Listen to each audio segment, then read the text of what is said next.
Exciting opportunity, exciting time for, I would say, the organization, players, coaches.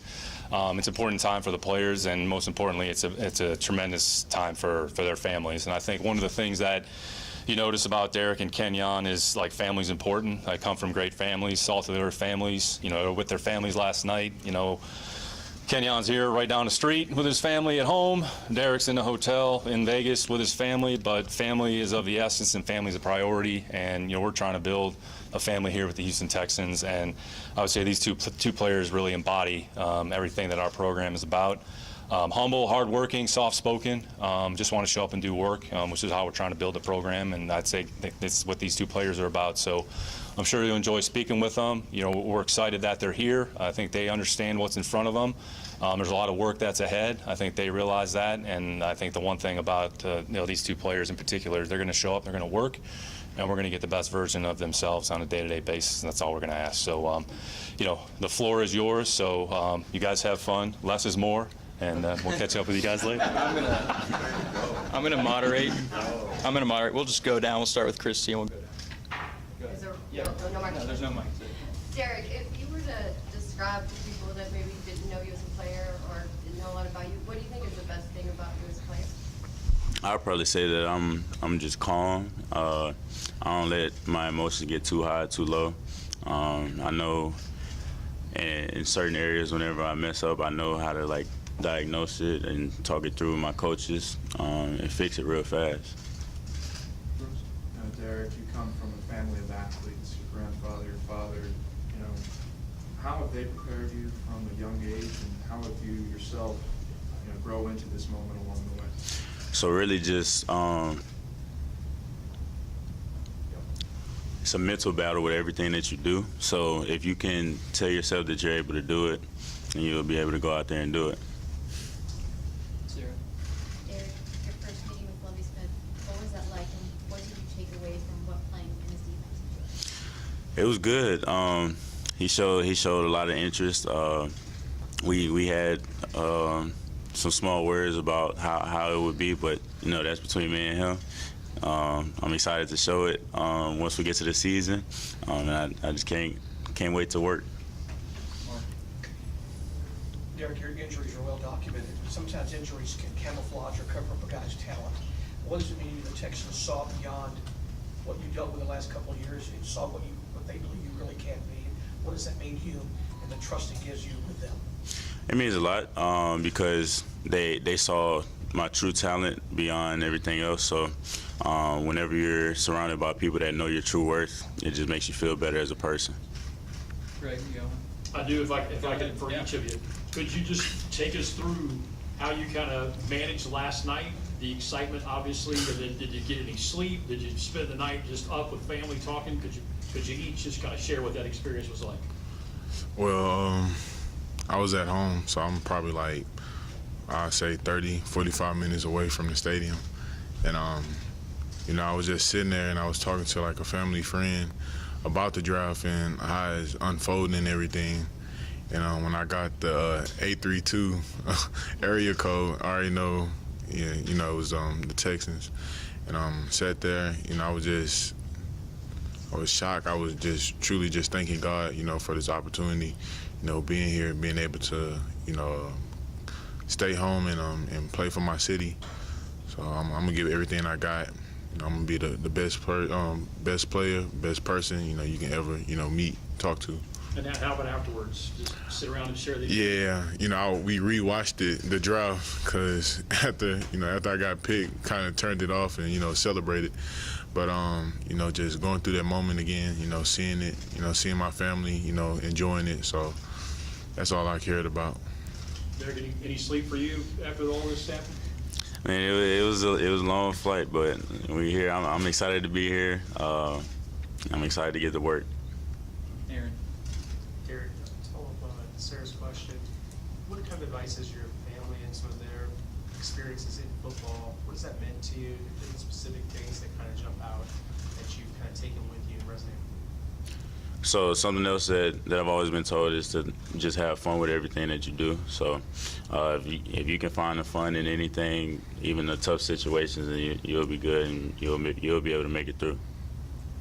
For Kenyon, been able to play football your entire life right in this area, College Station, Tuscaloosa, and now with the Texans. What does that feel like for you? And is it something besides obviously the familiarity? How do you think that can help you? I'm already, my blood, sweat, and tears, been here, 21 years almost. It's really nothing else to say. I'm here, I'm ready to go.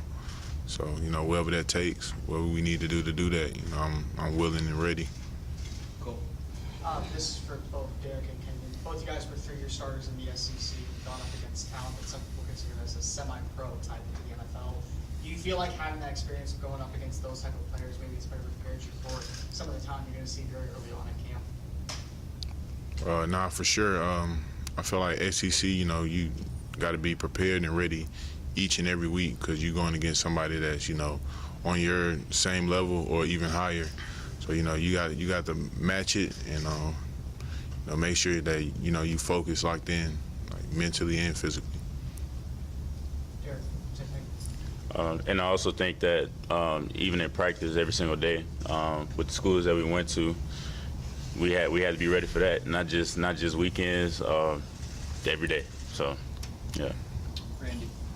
Just follow up with Derek, just more on Lovey getting a chance to play for him, an offensive-minded coach, and going to be a big part of his defense. What does that mean to you? I mean, Background. it means a lot. I know that he'll maximize our abilities out there on the field, put us in positions to win. So I'm excited for that. Brian. Derek, I know you discussed some of this when you were at LSU, but just the impact that the situation your grandfather went through, which obviously, how did that impact you? How do you learn from that? How does that kind of just shape you? It obviously happened a long time ago, but I'm sure that's something within your family and with you specifically that can, help guide you through your life. Well, for me, whenever I'm out there playing, like I don't, you don't want to play thinking about injuries or playing scared, because then, something might happen if you're out there like that. So, really, I just go out there and just play, have fun, like I said, and just do what I do. Adam. You grew up here. You talked about the blood, sweat, and tears here in H-Town.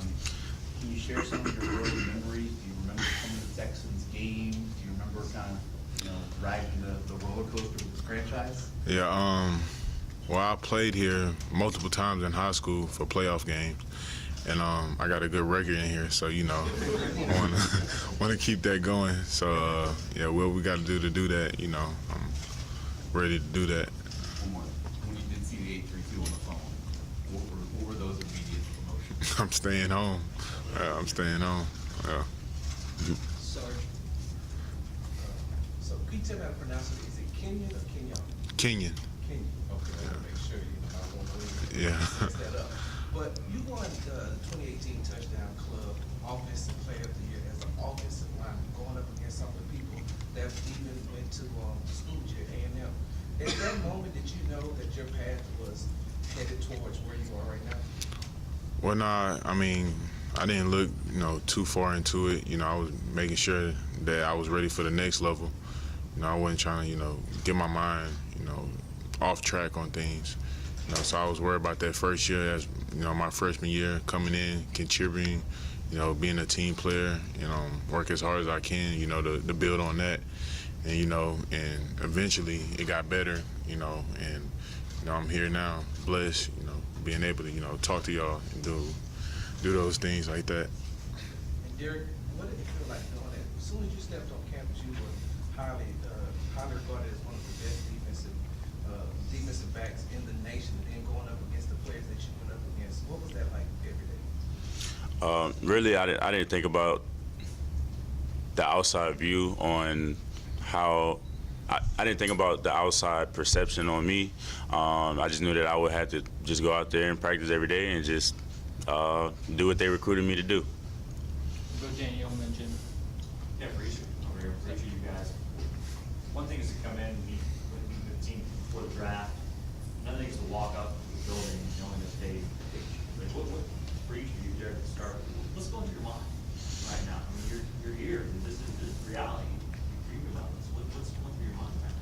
I'm just ready to get to work. That's it. And me and Derek was talking about it walking in, saying we, after they pick you, you say, whatever team you go to, but, we're saying we, like, what we need, what we need to do for this team to get better. So, just, changing your mind frame on that, it's a blessing, being able to, do this and be a part of this. It's just the beginning. Oh, yeah, for sure. Yeah, it is, but, it hums you too, because, you still have a lot of work to do. This is just the beginning. They gave you the opportunity, so now, you got to put your head down and work. I've got two for you guys. First one kind of silly, but when you talked about saying the 832, do players memorize area codes for the draft, so when that phone rings, they kind of have an idea of who it is? I mean, I know it because, I'm Houston, but it's just, certain places, some places, you have connections with, you probably, know the area code of it, and I for sure knew that one. What about you, Derek? Well, underneath the number, it says the place, so that's what I was looking at. And then on a serious note, Nick talked a lot last night about both of your competitiveness, the competitive nature of both of you. It's been some lean years here the last couple of years. How much do both of you as players relish the opportunity to try and turn things around here, and why? You got it. Me going to A&M, wasn't a big school yet, like how it is now. So all we did was, in that class, we put our head down and work. And we, right now, they're on the building stages of, being a powerhouse, in the SEC. So, I'm coming with the same mentality, put my head down and work, and then bring people with me. Can you repeat the question again? Yeah, just how much do you relish the opportunity to try and turn things around here, and why? Well, yeah, that's something that, like, changing things around here, that's something that takes the whole group, the whole team, coaching staff, everybody. So I'm looking forward to building up like a team chemistry, seeing how things flow, learning from all the vets, and even the people who got it last year. They know more than what we know at this point. Right. So any chance to learn from anybody, to build that team chemistry, that's what I'm looking forward to. Hey, Kenyon, you posted one of, not the highest run blocking grade of this draft class. What is it about your game that helps you win those battles in the trenches? Technique. You focus on the little detail things in your game, especially, watching film as a lineman. You can pick little things that, defensive linemen, linebackers do, to get an edge on them. And when you get that edge, you exploit it and you do your job. When you're drafted, most people say, like, this is a lifetime dream. This is for both of you guys. But do you remember the first moment you thought, I want to play in the NFL, or that you told someone or wrote it down? Do either of y'all remember that? I say, you have it when you're little, but when I realized I can, like, actually play this, this game, and make, a living off of it, it was probably my high school, my senior year in high school, when I went to the opening and the Under Armour camp, and seeing that road that, other players took, to get there, that played in those type of games. So, I'm there, so I just have to keep the right mindset. And, I'm glad I did. I'm here right now. Well, yeah, it's pretty much the same for me. So as a little kid, you had those big dreams, and then it was a certain point, kind of like near in high school, that I was like, okay, I can really do this. So then that's when it really set in, really started working for real.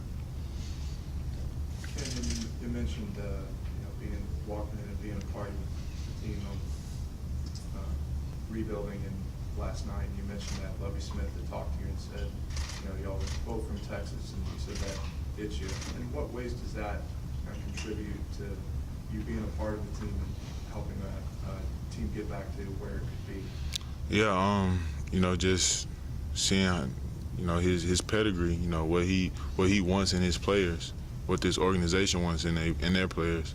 You know, and I feel like I met that, and, you know, we had conversations when I came on a visit here, you know, that the possibilities, you know, things that we could do here. So, I mean, I'm ready to work, you know, and get there and get to that point, because I can see it in the future for sure.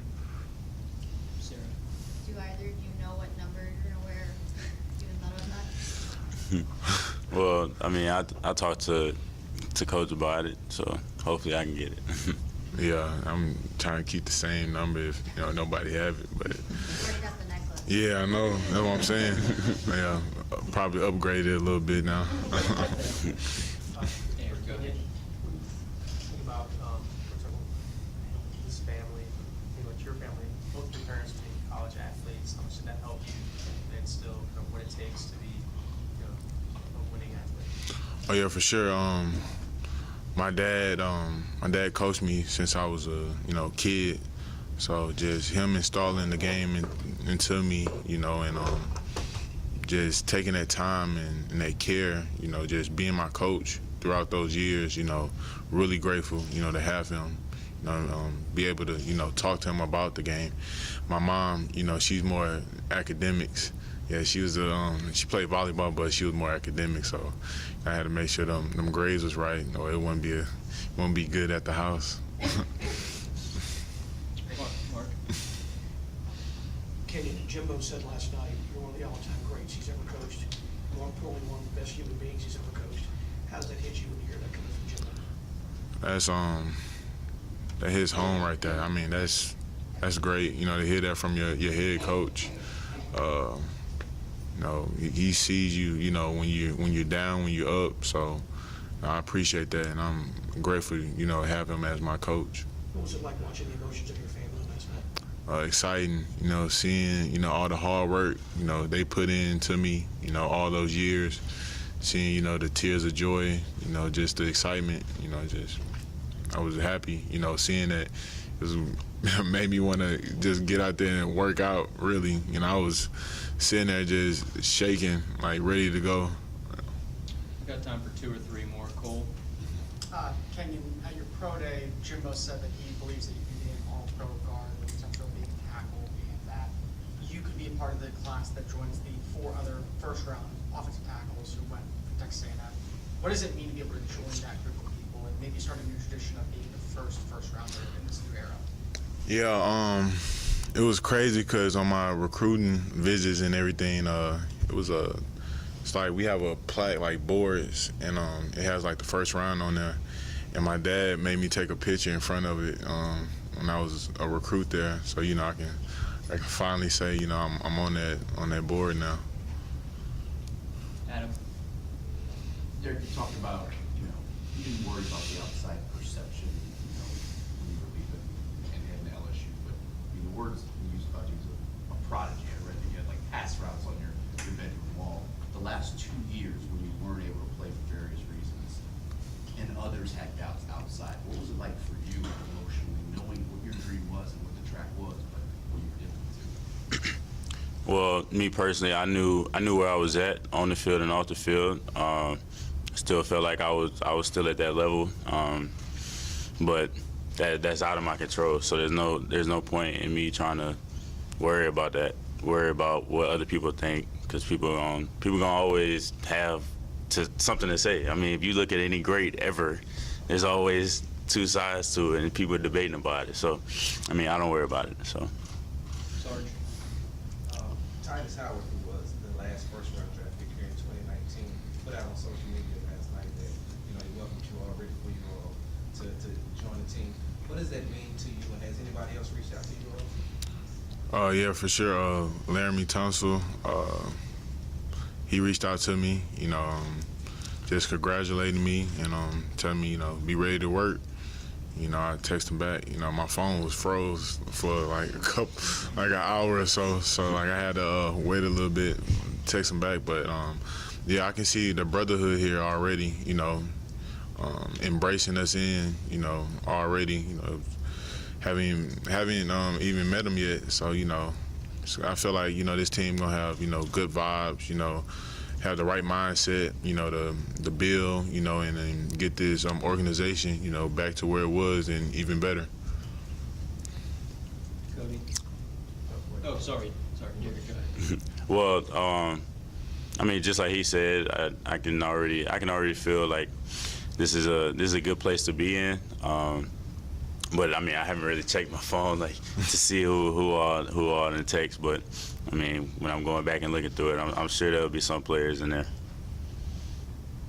Derek, since we talked a lot about being home and stuff, you're from Louisiana, correct?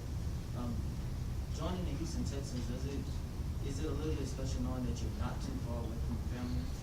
Yeah, I mean, it's not too far. It's not too close, so it's good. It's good. I'm glad I'm here. We'll do the last one for Brooks, and then we'll take pictures. First day, you said your phone froze, so like lots of stuff was coming in there. Yeah, like my Instagram froze. I couldn't text nobody. Like I put my phone down and just enjoyed the moment after that. Like I couldn't even do anything on my phone.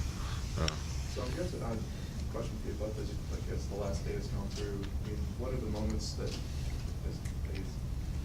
whatever's happened the past 24 hours to help you realize the moment that's ahead, how y'all are expected to contribute? And y'all zoomed a little bit with some of the people at Miller Outdoor last night, so what were some of the things that hit you? Right, just talking to the staff and everything on the phone, just hearing it in their voice, how excited and they mean business, and I'm coming here. This is business. This is a job. I'm gonna take this, with everything I have.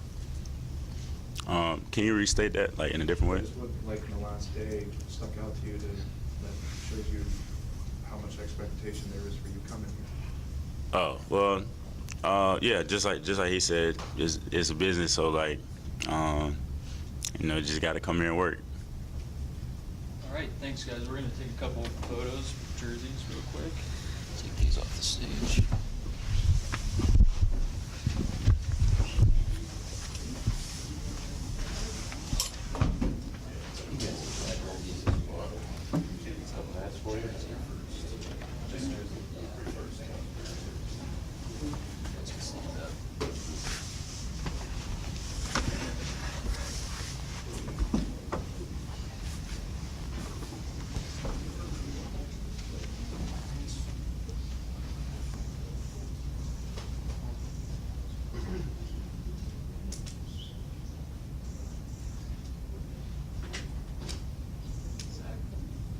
Yeah.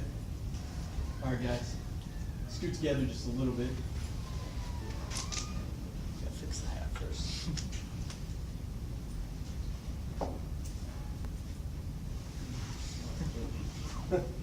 Perfect. All right. Yeah, flip it around. Good. Looking right here. Good smiles.